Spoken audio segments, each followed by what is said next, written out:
अम्मी को तो बुला। तो भाई अम्मी आपसे बात करो, आप अम्मी को बुला रहे। खुदा जवान आदमी है यार। मूवी बनानी है ना, बनाओ ना। मूवी अंदर से बनाएंगे ना। चलो तुम लोग कैसे हराम खाने के चले आओ।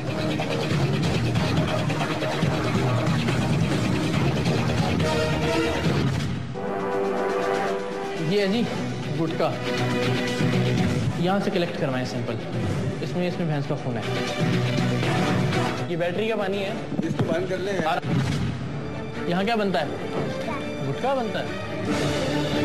गुटखे का एक बहुत बड़ा नाम गोल्डन गुटखा। यहाँ पर सालों का गुटखा बिक रहा है। नहीं सॉरी यार, मैं आपको सब बात नहीं कर सका था, वो एक्चुअली आपकी कॉल आ रही थी। मैं अब बोले क्या कह रहे थे आप? यार ये रॉकी टाउन में छापा आपने मारा है? हमने छापे तो काफी जगह पे मारे हैं। आप कहाँ से बात, मतलब किस हवाले से बात कर रहे हैं? यार मैं गुटके वाला बात कर रहा हूँ भाई। जी जी बोलिए। तो सर ये आप प्रोग्राम, आप रिक्वेस्ट करनी थी आपसे कि आप ये प्रोग्राम जो है ऑन एयर नहीं चलाएं। नहीं मतलब ये प्रोग्राम क्यों नहीं चलाए? आप गन बेच रहे हैं, हम प्रोग्राम नहीं चलाएं। मैं आपसे उसी तरह का ताउन करने को तैयार है। मतलब क्या ताउन? मतलब मैं समझा नहीं, किस किस्म का ताउन? भाईजान आप ऐसा करें, कुछ ले लें हमसे। क्या मतलब भाई, क्या मतलब कितने देंगे आप, क्या देंगे? भाईजान आप ऐसा करें, आप अपना अकाउंट नंबर मुझे दे दें, मैं आपको कुछ आपके अकाउंट में डलवा देता हूँ। कितना अमाउंट? लेकिन आप मेहरबानी करें। कितना अमाउंट? भाई 5 लाख रुपए ले लें आप। प्रोग्राम से ही चलेगा? नहीं आपकी समझ में नहीं आ रही। नहीं फिर आप समझा दो मुझे। आप कैसे समझाओगे? नहीं मेरे पास दूसरे रास्ते हैं। चले ठीक है, जो करना करना। अस्सलाम वालेकुम, आप देख रहे हैं सरेआम और मैं हूं इकरार। इस भीगती बारिश में सरेआम की टीम आप तक एक तल्ख और इंतहाई करीह सच पहुंचाने के लिए काम कर रही है। गुटखा जिस पर हुकूमत बैन लगा चुकी है, पाबंदी आयद है, किस तरह से सरेआम तैयार किया जा रहा है और किस तरह से सरेआम बेचा जा रहा है।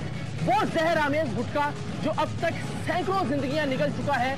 वो लोग जो गुटखे के इस्तेमाल से इस दुनिया में आखिरत जैसा अजाब झेल रहे हैं और जिनके चेहरे अब लगता है कि कैंसर के बायस उनके चेहरे के बाकी हिस्सों से अलग होने वाले हैं। एक मिशन के तौर पर गुटखे को सरेआम लाने का काम आज के प्रोग्राम में। गुटखा और मेनपुरी हुकूमती पाबंदी के बावजूद किस तरह से सरेआम तैयार किए जा रहे हैं और हुकूमती रेट को पैरों तले रौंद कर किस तरह इन्हें हर जगह फरोख्त किया जा रहा है, इस बारे में जानने से पहले हमने उस वजह का सुराग लगाने का फैसला किया जिसकी बिना पर भारत की बेशतर रियासतों के बाद अब पाकिस्तान में भी इस पर पाबंदी आयद कर दी गई है। गुटखे और मेनपुरी की वजह से मुंह के कैंसर का शिकार होने वाले मरीजों की तलाश में मुख्तलिफ अस्पतालों में पहुंचे तो ऐसे ऐसे मनाजिर देखे कि रूह लरज कर रह गई। इन लोगों के चेहरे नासूर में तब्दील हो चुके थे। हमने ऐसे बहुत से करीह मनाजिर देखे जिन्हें शायद नशर भी नहीं किया जा सकता। मौत की दहलीज पर एड़ियां रगड़ते हुए ये लोग हाथ जोड़ जोड़कर गुटखा छोड़ने की अपीलें कर रहे थे। इनकी और इनसे मुंसलिक लोगों की जिंदगियां इस एक लत या फिर लानत की वजह से तबाहो बर्बाद होकर रह गई थीं। उसी लम्हे हमने ये फैसला किया कि चाहे कुछ हो जाए, कितनी भी मुश्किल से गुजरना पड़े और कितना ही बड़ा खतरा मोल क्यों न लेना पड़े, हम इस शहर में पाबंदी के बावजूद गुटखे जैसी लानत की तैयारी और खरीदो फरोख्त का पर्दा चाक करेंगे। हुकूमत नाम की इस मुल्क में कोई चिड़िया मौजूद है या नहीं और इस मुल्क में लगाई जाने वाली पाबंदियों और बनाए जाने वाले कवानीन का किस तरह से सरेआम मजाक उड़ाया जाता है, किस तरह से उनकी धज्जियां बखेरी जाती हैं, ये जानने के लिए सरेआम की टीम ने शहर कराची के मुख्तलिफ इलाकों का दौरा किया जहां जहर आमेज गुटखा इंतहाई आसानी से हर जगह सरेआम दस्तयाब था।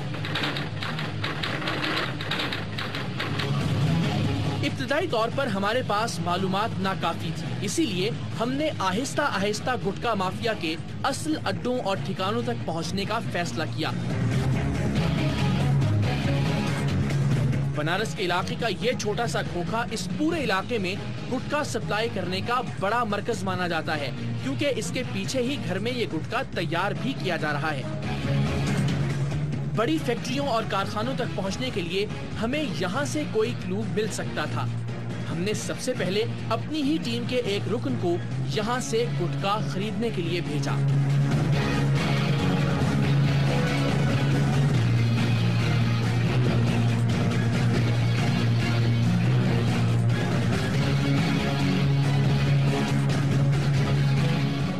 ये देखें गुटखा, ये है गुटखा।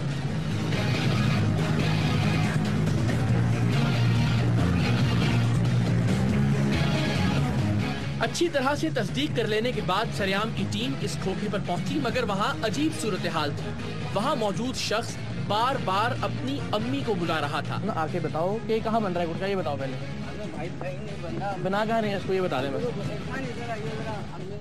ओ भाई आपसे बात कर रहे हैं, आप अम्मी को बुला रहे हैं, कमाल है यार। एक मिनट रुक तो जाए भाई यार, अम्मी को तो बुला। तो भाई अम्मी आपसे बात कर रहा हूँ, आप अम्मी को बुला रहे हैं। खुदा जवान आदमी है यार, अम्मी को किधर बुला रहे हैं आप? अपनी अम्मी को बुलाने का बहाना करके ये शख्स वहाँ से रफू चक्कर हो गया और जब हम वहाँ वापस पहुँचे तो कुछ खवातीन वहाँ मौजूद गुटखा छुपाने में मसरूफ थी। दिखाएं, इधर आए भी। ये ले देखिए, ये ले। अच्छा ये गुटखा तो नहीं बेच रहे ना? ये तो पता है ना कि ये बैन है, बैन है, मगर गैर दुनिया कानूनी बेच है रही ना। गैर कानूनी है, बहन मगर जी, दुनिया मेरी बेच रही बहन, ना। सारी दुनिया गलत काम करेगी तो आप और मैं भी गलत काम तो हम करेंगे। इतना तो नहीं बेच रहे ना जितना ये निकल रहा, देखो लगाओ। अब ये बिक जाएगा तो और भी तो आते हैं। अच्छा कहाँ से आता है? अच्छा, कहीं से भी आता है, हमारी नहीं, हम नहीं बता रहे, हमारी मर्जी, कहीं से खुद भी बनाते आता हैं है। आप लोग? नहीं, कोई नहीं बनाता हम लोग। मैं तो आपसे कुछ भी, मैं तो सिर्फ ये कह रहा हूँ बता दें बनता कहाँ पे है, हम वहाँ नहीं, हमें नहीं पता कहाँ से बनता है, ये बता दें। नहीं, हम हाथ देखो बनता है तो आता होगा ना। हमें क्या पता कहाँ से आता आप है, लेके बाइक तो- पे दे के चले आता है, बस खत्म बात। उस बाइक का कोई नंबर, उसका नहीं, मोबाइल कोई क्यों किसी की हम रोजी खराब करें, क्यों किसी को बदनाम रोजी करें? नहीं है, लोगों की जिंदगियाँ खराब कर नहीं, रहे हैं हम इस आप। बात को नहीं जानते, रोजी खराब नहीं हो हम इस रही, बात को नहीं जानते। आप दरअसल इस इलाके में गुटखे की खरीदो फरोख्त और तैयारी का काम खवातीन की आड़ में किया जा रहा था। आप कह रहे हैं रोजी खराब होगी, जिन लोगों की जिंदगियां खराब हो रही है ना, मैं उन्हें देख के आया हूँ, मैं हॉस्पिटल में देख के आया हूँ, कैंसर से आधे दिन उतर जाते हैं हिसाब से। हमारी कोई पंचायत नहीं ना, बच्चों साइड। अच्छा आप घर में बना रहे हैं, बस ये बता दें। नहीं, घर में नहीं बना रहे। ये कहाँ से आ रहा है गुटखा इतना? ये कहीं से भी आ रहा है, हम नहीं बता रहे। आ जाइए। इस मकरूह और गैर कानूनी काम के कुछ पुष्ट पनाह भी वहाँ पहुँच गए और बतौर मजमुई मीडिया पर चीखने चिल्लाने लगे, लेकिन गलत काम को ठीक साबित नहीं किया जा सकता। सो सरेआम की टीम वहाँ से सरबुलंद और सुरखरू निकली। भाई मैं क्या बताएगा, आप करें जाए, पुलिस करे, जाके वो करे, आपने कोई चेंज नहीं मिलती भाई, आपको सब पता है। अच्छा आप बेवकूफ बना रहे हैं, समझे ना? आप मुसलमान हैं? कलमे पर यकीन है आपको? कुरान की कसम खा के कहेंगे आपको नहीं पता। ला इलाहा इल्लल्लाह मुहम्मद रसूलुल्लाह, कुरान मजीद की कसम, मैंने गुटखा आज से पहले देखा ही नहीं, मुझे पता ही नहीं था कि गुटखा कौन सा है। अब खत्म हो, खुदा की कसम मुझे पता ही नहीं गुटखा क्या होता है, मेन पूरी क्या होती है मुझे नहीं पता। मैं पूरी टीम से पूछता हुआ आया हूँ, मेरी बात सुनिए, मेरी बात सुनिए आप, मैं पूरी टीम से पूछता हुआ आया हूँ मेन पूरी और गुटखा क्या होता है। आपको पता ही कुछ भी नहीं है, आपको पता ही कुछ भी नहीं है। मुझे नहीं पता, मैं जा रहा हूँ। अब आपने कहा आप साथ चलेंगे, आप आज मेरे साथ चलते हैं, चले, मुझे जहाँ लेके जाते हैं मैं चलता हूँ आपके साथ, जिस जगह कहते हैं आप। किस तरह से कितनी गलाजत और गंदगी के साथ ये गुटखा तैयार किया जा रहा है, जो शहर कराची के बेशतर वासियों के मुंह का हिस्सा बन रहा है।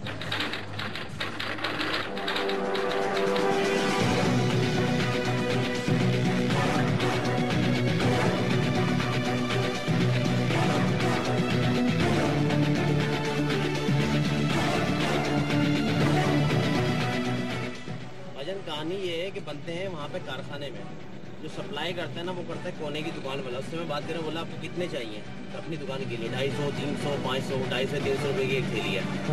अभी मैं माइक लगा के जाता हूँ, उससे खरीदता हूँ। ठीक है, अभी आपके पीछे भी जाए, नजदीक खड़े हो क्या? नजदीक खड़े गाड़ियाँ कमाल है ना, वो कोने इस रोड के बिल्कुल कोने पे कैफे है। ठीक है, ठीक है।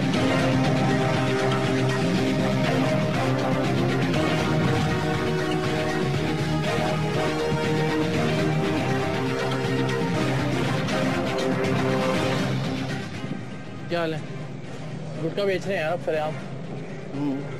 इलीगल है ना, बैन है, फिर भी बेच रहे हैं, क्या कर रहे हो? रोजी है। अच्छा मुझे बताएं कि मिलता कहाँ से गुटखा? ये बंदा आता है सेलमैन मेरे पास। सही बता रहे हैं, सही बता रहा हूँ मैं, मेरे को तो पता भी नहीं थी, पूछो मैंने इनसे क्या बात करी। कहाँ पे है वैसे? सरजानी। हमने शहर की मुख्तलिफ दुकानों पर अपने नुमाइंदों को गाहक की सूरत में भेजा और उन्हें गुटखे या मेनपुरी के हुसूल में किसी भी तरह की मुश्किल का सामना नहीं करना पड़ा। हमारे पहुंचने पर गुटखा बेचने और गुटखा इस्तेमाल करने वालों का यही कहना था कि जब तक इस लानत की पैदावार को नहीं रोका जाएगा तब तक किसी न किसी तरह से लोग इस नशानुमा शय को इस्तेमाल करके भयानक मौत के मुंह में जाते रहेंगे। तो भाई ये बनाने वाले को बोलो ना, हमको नहीं बना रहे। आप बताएं, हेल्प करें मेरी, आज मदद करें, बताएं कौन बना रहे हैं। नाम बता दे आपको, उनको जाके पकड़े आपको।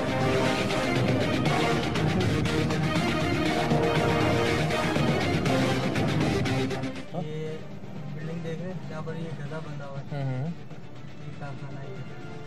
कारखाना है? हाँ, ये कारखाना है। हाँ ये हमने 2 करोड़ आबादी के शहर में गुटखा फैक्ट्रियों का सुराग लगाने के काम का आगाज किया और बिल आखिर हमारे एक मुखबर ने कराची के एक हसास तरीन इलाके में एक ऐसी फैक्ट्री की निशानदेही की जो कराची का मशहूर गुटखा सरेआम तैयार कर रही थी। नीचे गया, यहाँ गया।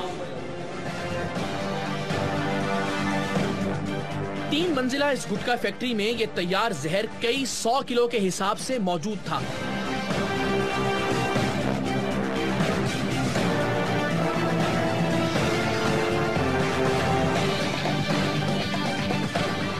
ढेर लगे हुए यार यहाँ तो गुटखे के, सुभान अल्लाह। ये नहीं लगता है पूरे कराची में यही सप्लाई होता होगा।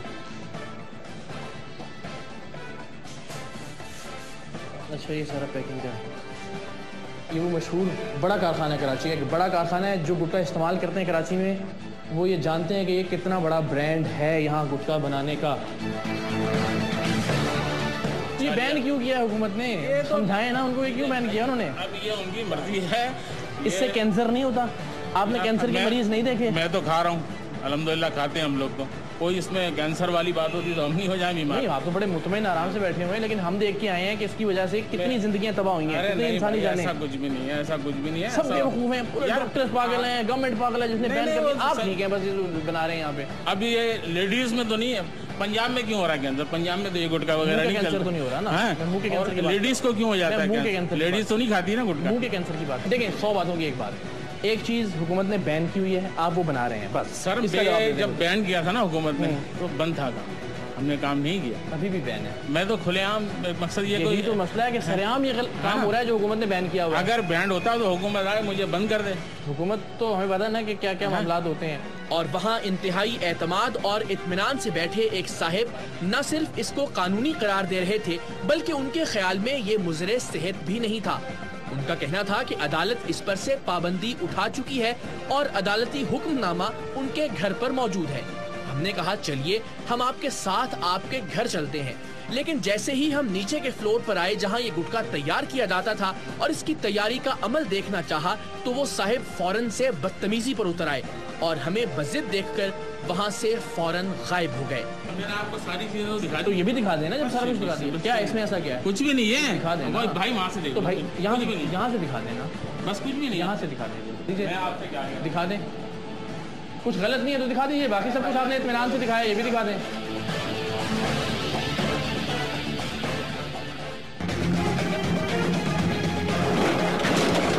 तुम कौन हो फिर? आ जाएगा अभी तुम्हारे साथ। गुंडागर्दी कर रहे हो? बंद कर ले आराम से। कोई भी नहीं है यार, कोई भी नहीं तो आते हैं ना अंदर। थोड़ा आप क्या चाह रहे हैं? फैक्ट्री खोल के दिखा दीजिए। कुछ ताबुन चाहते हैं? आपको ये वैसे पता है कि गैर कानूनी है, इलीगल है? तो गवर्नमेंट यार पैसे लेती है, छोड़ देती है।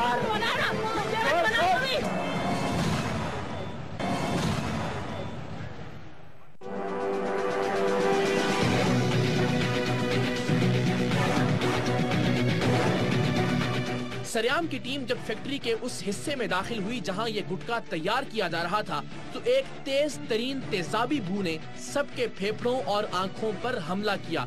बड़ी मुश्किल से खुद को संभाला और फिर क्या था, गुटखे की गलीज तैयारी के बारे में एक से बढ़कर एक हौलनाक इंकशाफ।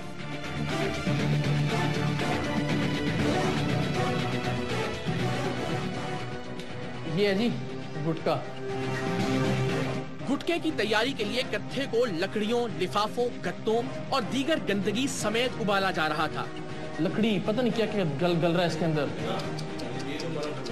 धागे।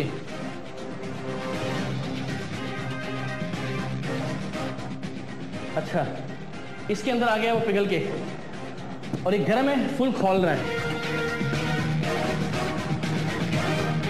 और यहाँ चूना चूना मिलाते हैं। चूना भी देख लें कैसा है, इसमें सब वो है। ये पत्थर शत्थर भी सब जो है गुटखे के अंदर मिलाए जाते हैं जो आप लोग खा रहे हैं। यहाँ से बाकायदा लिफ्ट के जरिए सामान ऊपर जाता है, फिर जहाँ पर इसको पैक किया जाता है। आप ये देख रहे हैं, ये लिफ्ट है।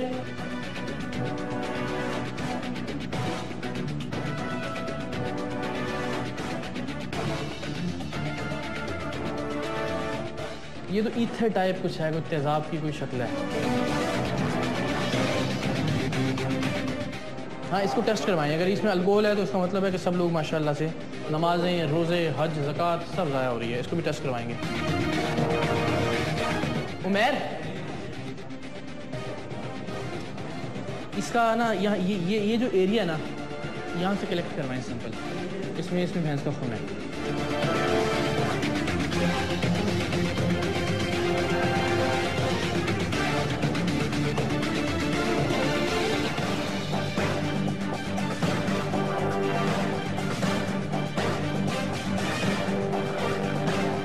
खबर तो थी कि गुटके में बैटरी का पानी डाला जाता है, मगर यहाँ बड़ी तादाद में हमें तेजाब से भी बदतर इस पानी की बोतलें मिली। इसको भी रखेंगे, इसको भी टेस्ट करवाएंगे साथ। पकड़े, ये देख रहे हैं आप नीचे। कैसे ले जा रहा हूँ?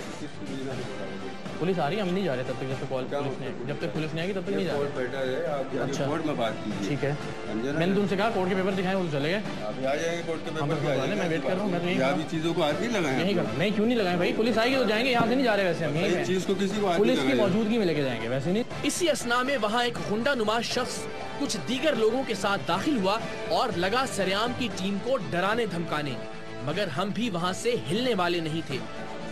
आप ऑनर हैं यहाँ के? नहीं, कौन है? नहीं, हम फिर गुंडागर्दी क्यों कर रहे हैं? गुंडागर्दी नहीं कर रहे हैं। आप क्या कर रहे हैं? किसी से कुछ नहीं कर रहे हैं। फिर क्या कर रहे हैं? मेरा सामान है। आप मालिक हैं यहाँ के? मालिक नहीं है। फिर आपका सामान कैसे है? मालिक सामान है, ऐसे कैसे उठा जाएंगे? सुन तो ले बात। से बात कर रहा हूँ ना। मैं भी आपसे मालिक हो यहाँ के? मैं भी आपसे मालिक हो यहाँ के? मालिक आ जाएगा, आपको सामने आ जाएगा। तो तुम कौन हो फिर? आ जाएगा अभी तुम्हारे सामने। गुंडागर्दी कर रहे हो? मैं गुंडागर्दी नहीं कर रहा आपसे। हाँ तो इसको बंद कर ले। आराम से, आराम से इसको बंद कर ले। बहुत तमीज से बात करो, मैं तुम्हें कह रहा हूँ।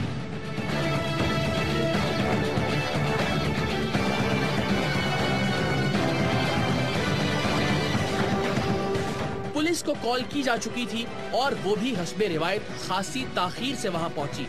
वहां पहुंचकर भी उन्होंने इस गुटखा फैक्ट्री के खिलाफ कोई भी कार्रवाई करने से इनकार कर दिया। उनका कहना था कि अफसराने बाला की इजाजत के बगैर वो ऐसा नहीं कर सकते। हम भी आसानी से जान छोड़ने वाले नहीं थे। उनके साथ थाने पहुंचे, तमाम मुतल्लिका हुक्काम से बात की और चारों नाचार अफसराने बाला को पुलिस को कार्रवाई की हिदायत करना पड़ी। वो गुटके की एक फैक्ट्री थी। ये हमने ब्रूस गुड पैक्ड तैयार गुटका पड़ा हुआ है बहुत बड़ी तादाद में। रिकॉर्डों ने दिखाया भी। अब पहली तरजीह तो हमारी ये कि कम उस गुटके को तो ठिकाने लगाया जाए ना। वो तो कराची में सप्लाई ना हो। जी बस ये तो करवाएं सबसे पहले।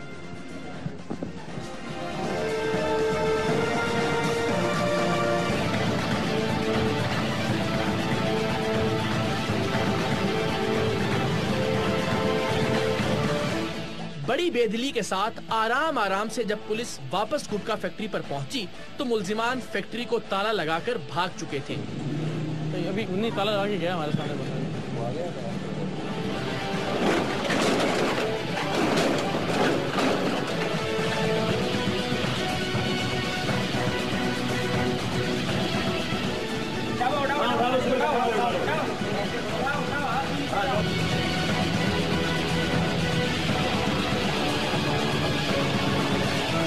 आपने देखा कितने शान और शौकत के साथ कितने बड़े महल नुमा इस घर के अंदर इस गुटके की तैयारी का काम जारी था।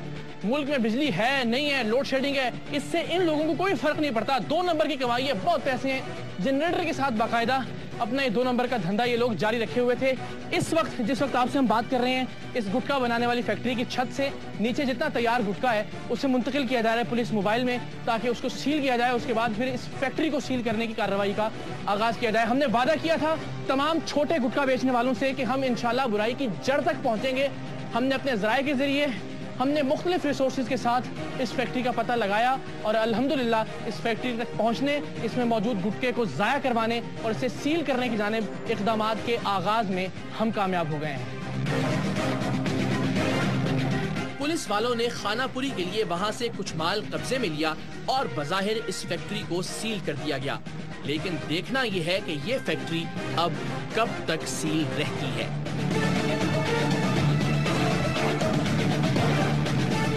कराची शहर में गुटखा इस्तेमाल करने वाले या फिर गुटखे से वाकफियत रखने वाले अच्छी तरह से जानते हैं कि गोल्डन गुटखा कराची में गुटखे का कितना बड़ा नाम है और इस तरह की गैर कानूनी चीजें तैयार करने वाली फैक्ट्रियां और कारखाने आमतौर पर शहर के उन इलाकों में बनाए जाते हैं जो जराइम का गढ़ होते हैं, जहां सियासी और जराइम पेशा अफराद की पुष्ट पनाही इन लोगों को हासिल होती है। लेकिन सरेआम की टीम कोई भी खतरा मोल लेकर ये सच आप तक पहुंचाने के लिए अब की बार लांढी पहुंची। सरेआम की टीम शहर कराची का चप्पा चप्पा छान रही थी ताकि जहर और कैंसर का कारोबार करने वाले इन लोगों को सरेआम लाया जा सके। इसी दौरान हमें एक और बड़ी गुटखा फैक्ट्री की इत्तला मौसूल हुई। अपने ज़राए के बताए हुए पते पर पहुंचे तो वहां गुटखा बनाने के आसार और निशानात तो मौजूद थे, मगर उस वक्त वहां गुटखा तैयार नहीं किया जा रहा था। आप तो रुकिए ना, नहीं है यार। कोई भी तो आते हैं ना अंदर में, छोड़ा कंपनियां तो है ना जी गोल्डन गुटखे की।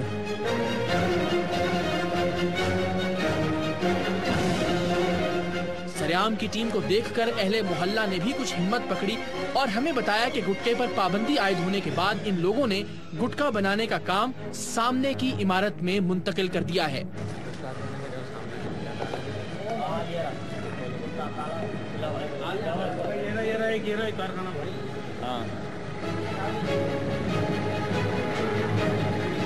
फैक्ट्री के इस कारिंदे को जैसे ही एहसास हुआ कि अब हम इस घिनौने कारोबार की तह तक पहुंच जाएंगे, उसने हमें लालच देना शुरू कर दिया। वो बार बार मुझे एक जानिब ले जाकर कह रहा था कि हम आपसे ताउन करने के लिए तैयार हैं, बस आप ये सब टीवी पर मत दिखाइएगा। उसके इस जुमले का हमने बाद में भी बहुत लुत्फ लिया कि यार आप समझ नहीं रहे, हम आपसे ताउन करेंगे। हालांकि हम सब कुछ समझ रहे थे। ये इसे खुलवा के हमें दिखा दें गुटखा बन रहा है नहीं बंदा, वरना हमें 15 पे कॉल करना पड़ेगा, पुलिस आएगी, उससे मजबूरन ताले तोड़ने पड़ेंगे, हंगामा होगा, सब लोग इकट्ठे होंगे। क्या चाह रहे हैं? खोल के दिखा दीजिए, क्या चाह रहे हैं? फैक्ट्री खोल के दिखा दीजिए। आप क्या चाह रहे हैं? फैक्ट्री खोल के दिखा दीजिए। कुछ ताउन चाहते हैं? आ जाए।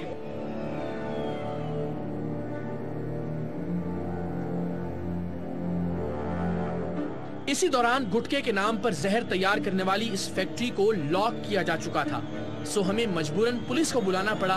कुछ देर में पुलिस वहां पहुंच तो गई, लेकिन चैलेंज ये था कि इस फैक्ट्री के अंदर कैसे दाखिल हुआ जाए, क्योंकि बाहर से ताले लगाने के साथ साथ दरवाजे अंदर से भी लॉक कर दिए गए थे। लेकिन सरेआम की टीम ने सच और हकायक तक पहुंचने के लिए हमेशा सरतोड़ कोशिश की है और बड़ी से बड़ी मुश्किल में से भी रास्ता निकाला है। सो करीब के खाली प्लॉट से इस फैक्ट्री में दाखिल होने के लिए हम पुलिस का हरावल दस्ता बने।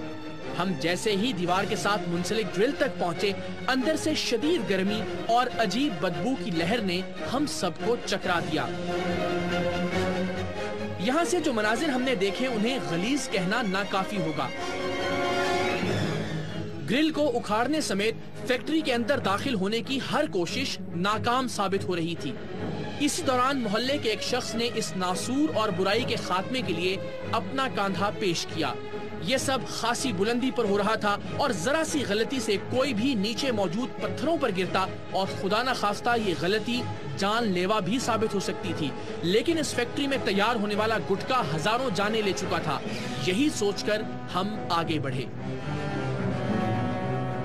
हम गुटखा तैयार करने वाली इस फैक्ट्री की छत पर पहुंच चुके थे, लेकिन हमें अंदाजा नहीं था कि क्या फैक्ट्री के अंदर भी कुछ लोग मौजूद हैं या नहीं, और हमें अकेला पाकर वो हमला आवर भी हो सकते थे। लेकिन हिम्मत करके हम सीढ़ियों से नीचे उतरते चले गए।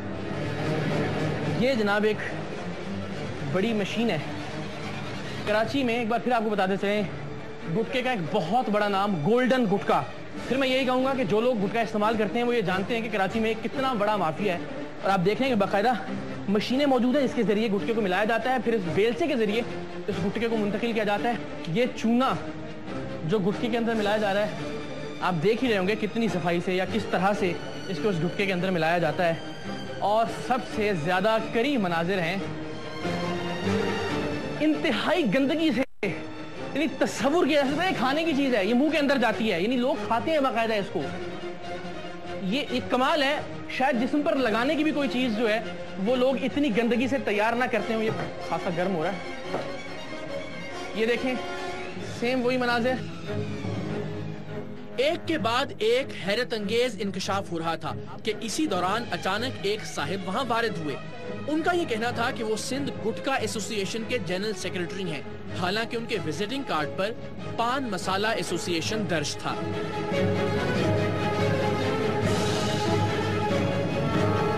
ये मेरे पास स्टे है, ठीक है। इसका केस सिंध हाई कोर्ट के अंदर पिटीशन नंबर 955 ठीक है, ये मौजूद है बेटा। ऑर्डर दिखा दीजिए।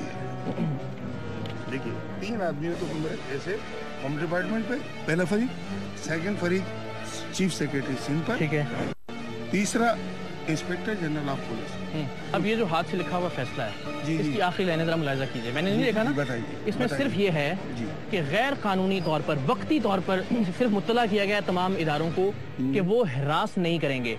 जिस अदालती हुक्मनामे को वो स्टे ऑर्डर कह रहे थे, मैंने उन्हें वो ज़बानी पढ़कर सुनाया।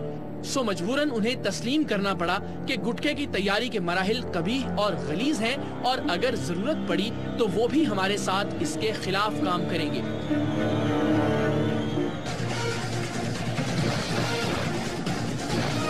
आपको ये वैसे पता है कि गैर कानूनी है, इलीगल है? तो गवर्नमेंट यार पैसे लेती है, छोड़ देती है। यहाँ क्या बनता है बेटा? तुम लोग कैसे हराम खाने के चला दो?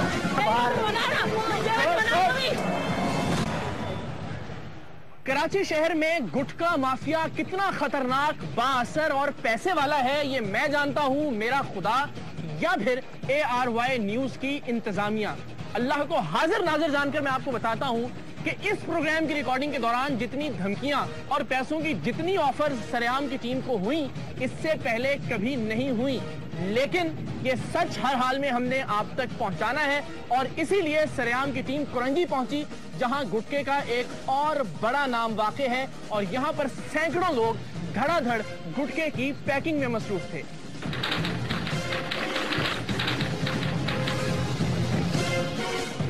हमें अंदाजा था कि अगर हमने दस्तक देकर यहाँ दाखिल होने की कोशिश की तो हमें ऐसा नहीं करने दिया जाएगा। सो हमने उस लम्हे का इंतजार किया जब कोई शख्स यहाँ दाखिल हो रहा हो और हम भी उसी लम्हे इस गुटखा फैक्ट्री में दाखिल हो जाएं।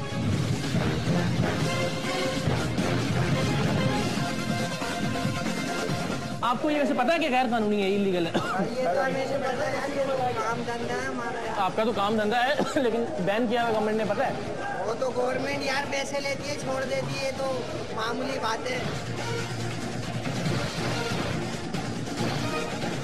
सरेआम की टीम जब यहाँ पहुंची तो यहाँ एक पूरा जहान आबाद था। सैकड़ों लोग धड़ाधड़ गुटखा या यूं कह लीजिए कि जहर पैक करने में मसरूफ थे। हमें यहाँ आकर अंदाजा हुआ कि पाबंदी के बावजूद कितने बड़े पैमाने पर कानून और हुकूमत की नाक के ऐन नीचे ये काम जारी है।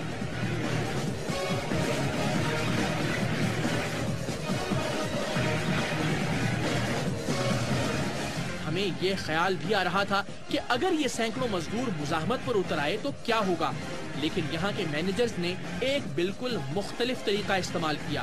ये गलत है लेकिन अब क्या कर सकते हैं। हमसे बहुत अच्छे तरीके से पेश आए, नमूने के तौर पर गुटखा भी हमें खुद फराहम किया और बड़े राजदाराना अंदाज में हमें कोल्ड ड्रिंक्स की ऑफर की। हम जानबूझकर साथ हो लिए ताकि अंदाजा लगाया जा सके कि हमें क्या पेशकश होती है। इसी असना में गुटखा फैक्ट्री के मालिक को भी वहीं बुला लिया गया।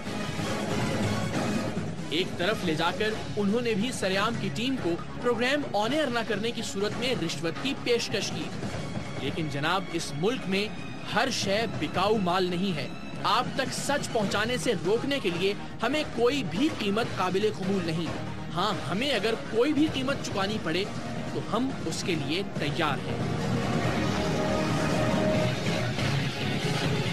हमारे मुल्क की बदकिस्मती ये है कि यहाँ आम तौर पर गलत काम करने के लिए या मजहब की आड़ ली जाती है या फिर खवातीन की, क्योंकि आम तौर पर मुआशरे में उनकी इज्जत की जाती है। कोरंगी टाउन में वाक़ई गुटखा बनाने की एक और फैक्ट्री में जब सरेआम की टीम पहुंची तो वहाँ भी कुछ ऐसा ही मामला दरपेश आया।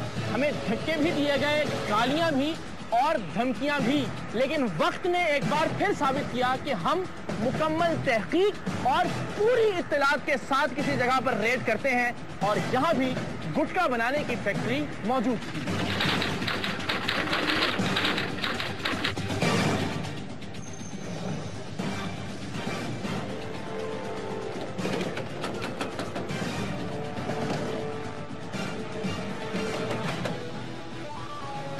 यहाँ क्या बनता है बेटा? यहाँ क्या बनता है? गुटखा बनता है। इस गुटखा फैक्ट्री की छत पर पहुंचे तो एक खातून चीखती चिल्लाती गालियां और बददुआएं देती हम पर हमलावर हुई। उनका कहना था कि हम उनके रोजगार के पीछे पड़े हैं, मगर जो रोजगार दूसरों से उनकी जिंदगियां छीन ले उसका क्या किया जाए। आप जाए बाहर, चले नीचे वाला खुलवा के दिखा दें। चलो तुम लोग कैसे हराम खाने के लिए चले आते हो? कॉल करें 15 पे, कॉल करें 15 पे, कॉल करना। भाईजान हमने तो आराम से ही कहा है कि नीचे गुटखा बन रहा है, तो दिखा दे। मैं तो अभी भी आराम से बात कर रहा हूँ, रिस्पेक्ट से। देखिए मैं रिस्पेक्ट से बात कर रहा हूँ ना। हमारा सिर्फ एक ही मुतालबा था कि हमें गुटखे की ये फैक्ट्री दिखा दी जाए ताकि हुकूमती इदारों की आंखें खुलें कि अगर हम यहाँ तक पहुँच सकते हैं तो वो जिनकी ये जिम्मेदारी है गाफिल क्यों है। क्या ये मुमकिन है कि इन गुटखा फैक्ट्रियों का मकामी पुलिस को इल्म ना हो? मगर अफसोस अवाम की जान लेने के इस काम में लेन देन से मामलात को तय कर लिया जाता है। लेकिन हंगामा हो रहा है, शोर मच रहा है, 1 मिनट लगेगा, किसी को पता नहीं अंदर का, अंदर किसको क्या पता कि कहाँ का एरिया है। लेकिन कोऑपरेट करें, हम आपके साथ कोऑपरेट करें, हमारे साथ कोऑपरेट। सरेआम की टीम जब नीचे पहुंची तो वहां बड़ी तादाद में गुटखा बनाने वाले मजदूर और मालिकान इकट्ठे हो चुके थे। बरसती बारिश में बिल्कुल वही मंजर था जो गधे के गोश्त की फरोख्त वाले एपिसोड में पैदा हुआ था, जहां कसाईयों का एक पूरा मोहल्ला छुरियां और बुक्ते लेकर सरेआम की टीम पर चढ़ दौड़ा था और बादअज़ां फायरिंग भी की गई थी। यहाँ भी ये खातून और उनके हवारी सरेआम की टीम पर टूट पड़े। ऐसी जबान का इस्तेमाल हुआ कि अगर हमारा फर्ज और जिम्मेदारी आड़े ना आती तो हम इन लोगों से उलझ पड़ते, मगर हकायक को बेनकाब करने के लिए बहुत तहम्मुल और बड़ा सब्र चाहिए। नहीं बना रही है ना, बनाओ ना, बनाओ यहाँ बाहर।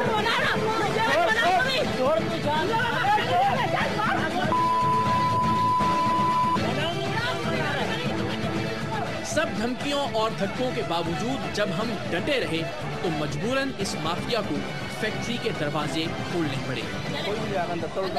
आओ, एक बंदा आएगा मेरे साथ, एक कैमरा हाथ से बनता है तभी हमने काम मिला मशीन का।